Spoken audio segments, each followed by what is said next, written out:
శ్రావణం mega sale మీ CMR legacy of జ్యువెలరీలో విఏలో 50% వరకు తగ్గింపు. వివరాలకు సంప్రదించండి. నమస్తే రమగారు. నమస్తే జయ. రమగారు, హౌస్ వైఫ్, కార్పొరేట్ వైఫ్ అంటే ఉద్యోగం చేసే స్త్రీలు అనుకుందాం. ఇద్దరూ ఇల్లు చక్కదిద్దుకోవాలి, పిల్లల్ని చూసుకోవాలి, సమాజంలో ముందుకెళ్ళాలి. ఎవరు ఎక్కువగా చేయగలుగుతారని అనుకోవచ్చు అంటారు మనం? సరిగ్గా చేస్తే ఇద్దరూ చేయగలరు జయ. సరిగ్గా చేయలేకపోతే ఇద్దరూ ఫెయిల్ అవుతారు.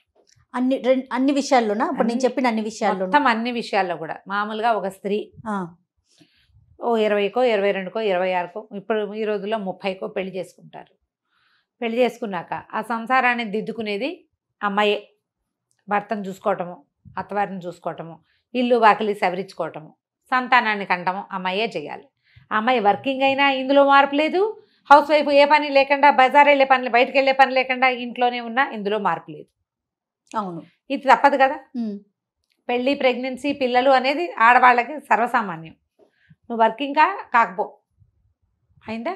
ఇప్పుడు ఈ రెండిట్లలో అమ్మాయి వర్కింగ్ అనుకో, టైం ప్రకారం పరిగెడుతుంది. వాళ్ళ లివింగ్ స్టైల్కి ఒక లైన్, ఒక ప్రత్యేకమైన ట్యూన్ ఉంటుంది. ఈ టైంకి లేవాలి, ఈ టైంకి వంట అయిపోవాలి, ఈ టైంకి పరిగెత్తాలి, ఈ టైంకి మళ్ళీ వెనక్కి రావాలి. టైం ఖచ్చితంగా ఉంటుంది. అవును కదా. 100% ఫ్రేము ఒక ఫ్రేమ్డ్గా ఉంటుంది జీవితం. ఇందులోనే ఈ అమ్మాయి వాళ్ళని వీళ్ళని చూసుకోవటం, భర్తని సవరించుకోవటం, ఇల్లు సర్దుకోవటం, పిల్ల జల్లా పుడితే పిల్లల్ని సవరించుకోవటం, వీళ్ళని ఎక్కడైనా డే కేర్లో అప్పచెప్పడం, లేదా అత్తారింట్లోనో అమ్మ ఇంట్లోనో అప్పచెప్పుకోవటం, వాళ్ళకు ఒంట్లో బాగుండకపోతేనో, వాళ్ళకి అవసరమైతేనో, స్కూళ్ళకి వెళ్ళాల్సి వస్తేనో మధ్యలోనే పరుగులు పెడుతూ ఇంట బయట కూడా పరిగెడుతుంది అమ్మాయి. నువ్వు పరిగెత్తట్లా? అవును. మా పిల్లలు పెద్దాళ్ళు అయిపోయారు అనుకో, అవును, నువ్వు పరిగెడుతూనే ఉన్నావు కదా. పరుగులు ఈ పరుగుల మీద చేస్తావు. ఇందులో కొంత ఫిజికల్ హెల్ప్, ఎట్లా డొమెస్టిక్ హెల్ప్ ఉంటే ఇంట్లో అమ్మ కానీ అత్తగారు కానీ ఏదైనా ఒక పెద్ద ఆడపడుచో, మేనత్తో, కజిన్ సిస్టర్ ఎవరైనా పెద్దమ్మో హెల్ప్ ఉంటాం, లేదా ఒక అమ్మాయి ఒక మనిషిని పెట్టుకోవటం ఉంటే కొంచెం వీళ్ళకి చిన్న వెసులుబాట్లు కుదురుతాయి. భర్త కూడా సాయిదా ఫాయిదాగా ఉండేవాడైతే ఇంకొక రవ్వ వెసులుబాటు కుదురుతుంది. హౌస్ వైఫ్కి అనుకో, ఈ టైం ఫ్రేమ్, ఆ అమ్మాయికి హౌస్ వైఫ్కి కూడా టైం ఫ్రేమ్ ఉంటుంది. భర్తని పిల్లల్ని బయటికి పంపించాలి ఒక టైం ప్రకారం, మళ్ళీ మధ్యాహ్నం భోజనం ఒక టైం ప్రకారం ఇవ్వాలి, సాయంత్రం టైం ప్రకారమే వాళ్ళు ఇంటికి వచ్చేసరికల్లా తిండో తిప్పలో ఏర్పరచుకోవాలి, మళ్ళీ రాత్రి ఆ వేళకి భోజనం ఏర్పాటు చేయడం, పడుకోబెట్టడం, మళ్ళీ పొద్దున్న లేచేసరికల్లా పని మనిషికి వస్తుంది రాదు, లేదా వీళ్ళే చేసుకోవాలి. వీళ్ళకి మాత్రం ఉరుకులు పరుగులు లేవు. వీళ్ళకి మధ్యలో చిన్న రిలాక్సేషన్స్ ఉంటాయి. అదనపు బాధ్యత లేదు కదా. వర్కింగ్ ఉమెన్కి అదనపు పని ఉంది, వీళ్ళకి అదనపు బాధ్యతలు కొంచెం తక్కువ ఉంటాయి. కానీ వర్కింగ్ ఉమెన్ చేయలేని చాలా పనులు హౌస్ వైఫ్స్ చేస్తారు ఇంట్లో. వీళ్ళు పిల్లలతోటే ఉండగలుగుతారు, పెద్దవాళ్లతోటే ఉండగలుగుతారు, ఏదైనా ఎక్స్ట్రా తిండి పదార్థాలు అవి చేయగలుగుతారు, ఇంట్లో ఇంటికి అవసరమైన సామాన్లు వస్తువులు ఏర్పరచుకోగలుగుతారు, ఇల్లు ఎప్పటికప్పుడు డొమెస్టిక్ హెల్ప్ ఎక్కువగా లేకపోయినా కూడా తాము చేసుకోగలుగుతారు. హెల్ప్ వెరీ నీడ్ఫుల్ వీళ్ళకి కాదు. ఇందులో కాస్త పిల్లలకి అనారోగ్యాలు ఉన్నా, తమకే అనారోగ్యం ఉన్నా, ఎవరైనా పెద్దవాళ్ళకు ఒంట్లో బాగుండకపోయినా ఈ వర్క్ చేసే వాళ్ళకు ఉండేంత స్ట్రగుల్ హౌస్ వైఫ్కి ఉండదు. కానీ హౌస్ వైఫ్కి ఒక గూటింపు ఉంటుంది ఎప్పుడు. నువ్వేమైనా ఊళ్ళో వెళ్తున్నావా అన్నమాట, ఉద్యోగాలు చేస్తున్నావా, ఊళ్ళో వెళ్తున్నావా, నువ్వేం చేయట్లేదు, నిరంతరము లేచి కూర్చుంటున్నావు, నువ్వు ఫ్రీగా ఇంట్లో ఉంటున్నావు కదా, నువ్వు రూపాయి తేవట్లేదు కదా అని వీళ్ళకి ఏంటంటే ఫైనాన్షియల్ ఫ్రీడమ్ ఉండే అవకాశం తక్కువ. అన్లెస్ ఎప్పుడు పేరెంట్స్ బాగా డబ్బులు ఇచ్చి వీళ్ళకి కొంత డబ్బు వాళ్ళ కోసమే ఏర్పరిచి, భర్త కూడా ప్రతి నెల ఇంత పాకెట్ పని అనే అమ్మాయి కోసమే ఇచ్చేసి చేసే పరిస్థితి ఉంటే గనక కొంత ఫైనాన్షియల్ ఫ్రీడమ్ ఉంటుంది. లేకపోతే హౌస్ వైఫ్కి ఫైనాన్షియల్ ఫ్రీడమ్ చాలా తక్కువ ఉంటుంది. 50-70% పీపుల్కి ఉండదు. మగవాళ్ళే అన్నీ తెస్తారు, ఏదో ఇంత ఇచ్చి అందులోనే వాడాలంటారు, మొత్తం జీతం భార్యకే ఇచ్చి అంతా ఆవిడే మేనేజ్ చేసే బంగారు కొండలు మంచి అంటే ధీశాలులైన ఆడవాళ్ళు ఉన్నారు, చాలా తక్కువ.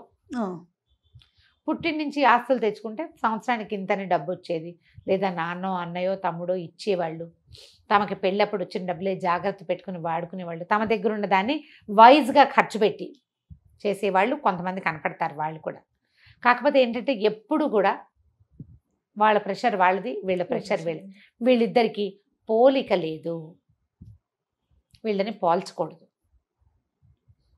తనంటే వర్కింగు, నువ్వు ఇంట్లోనే ఉంటున్నావు కదా అని అనొద్దు. ఆ అమ్మాయి ఇంట్లో చచ్చేలా పనిచేస్తుంది, నువ్వేమిటి చెంగు దులుపుకుని వెళ్ళిపోతావు అని ఆ అమ్మాయిని అనకూడదు. మనం అది అనకూడదు, ఇది అనకూడదు.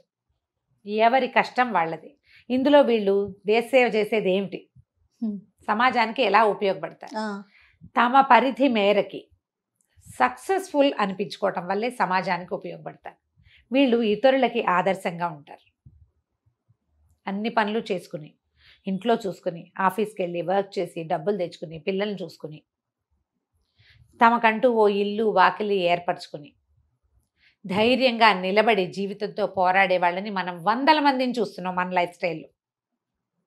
నేను హండ్రెడ్స్ ఆఫ్ పీపుల్ని చూస్తాను జయ. నాకు తెలిసి ఎప్పుడు నాకంటే కనీసం 20-25 సంవత్సరాలు పెద్దదైన మా చిన్నక్కయ్య, మూడోక్కయ్య వాళ్ళిద్దరూ వర్క్ చేయటం నాకు తెలుసు. ఇద్దరు స్కూల్ టీచర్లే. ప్రతి వారము పిండి వంటలు చేసుకునేవాళ్ళు, ప్రతి వారము పిల్లలకు బట్టలు కుట్టుకునేవాళ్ళు, ప్రతి పండక్కి స్వీట్లు ఉండేవి. ఎంత పని చేసేవారు. వాళ్ళు చేసే పనుల సగం కూడా చేయట్లేదు ఇప్పుడు నేను అనుకుంటా.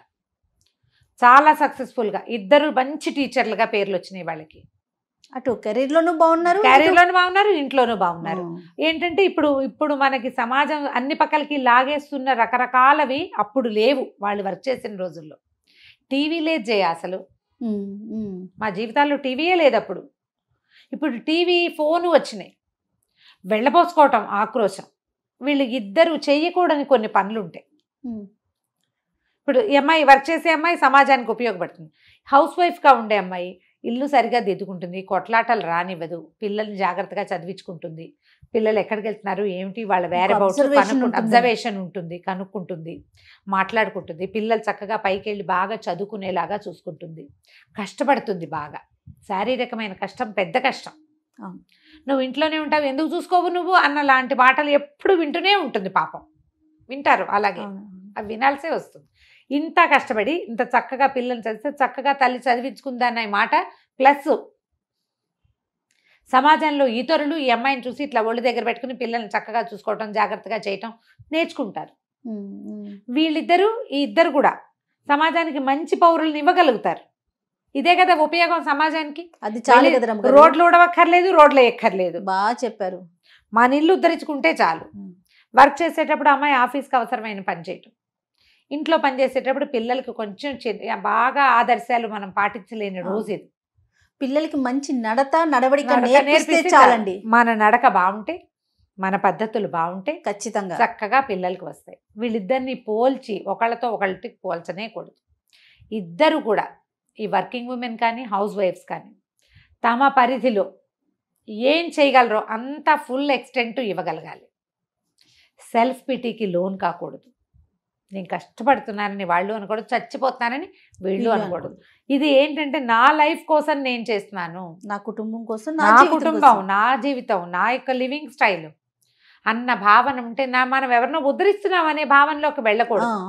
ఈ భావాలు రాకూడదంటే సొంతానికి ఏదో ఒకటి చేసుకోవాలి. సొంతంగా సొంత విషయాల కోసం కొంత టైం వీళ్ళు వాళ్ళు కూడా కేటాయించుకోవాలి. సెల్ఫ్కి సాటిస్ఫాక్షన్ అందించాలి. ముందు చేసిన పని సరిగ్గా చేసి సాటిస్ఫాక్షన్ని పొందటం నేర్చుకోవాలి. చేత కావాలి జయ దానికి. అవునండి. ఎంతసేపు వెళ్ళబోసుకోవటం, ఎవరికైనా చెప్పుకోవటం మానేయాలి. నీకు చెప్పుకో, వెరీ గుడ్, శబాష్ శబాష్, నేను బాగా చేశాను, నా అంతటి దాన్ని నేనే, నాలాగా ఎవ్వరు చేయలేరు, ఇది మోతాదు మించకూడదు, నీ లోపల నువ్వు చెప్పుకో. ఇతరుల మెప్పు కోసం పాకలాడద్దు. అప్పుడప్పుడు కావాలనిపిస్తుంది, విసిగిపోతాం జీవితంలో, ఎంత చచ్చిపోతున్నా మెప్పు లేదనిపించేస్తుంది. మిగిలిన వాళ్ళు ఉంటారు కదా. అవునవును.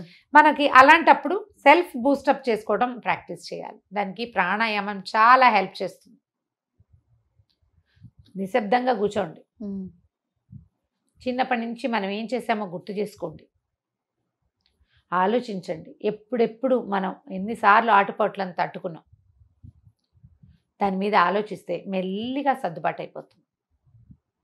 ఇది కనుక ప్రాక్టీస్ చేస్తే హౌస్ వైఫ్ గెలుస్తుంది, కార్పొరేట్ వైఫ్ గెలుస్తుంది, ఎవరైనా గెలుస్తారు. వీళ్ళు సమాజానికి చాలా బాగా ఉపయోగపడతారు. ఆడవాళ్ళు లేకపోతే సమాజ నిర్మాణమే లేదు. ఎవరి స్థానం వాళ్ళదే. వర్క్ చేసేవాళ్ళు సమాజానికి అదే విధంగా అవసరం, ఇంట్లో ఉండేవాళ్ళు అవసరమే. ఇప్పుడు కొంచెం తక్కువ ఉంటున్నారు, అయినా కూడా మన పరిధిలో మనం చెయ్యగలిగినంత మన కుటుంబానికి, మన చుట్టుపక్కల ఉన్న జనాలకి, మన ఫ్యామిలీకి చెయ్యగలిగినంత చేస్తూ ముందుకెళ్తే అసలు మీకు పోలికే లేదు. మన దాన్ని మనం చేసుకుంటూ వెళ్ళిపోవటమే. అంతే, మన ఉనికిని కోల్పోకుండా. అంతే. రైట్ రమ్మగారు, నమస్తే.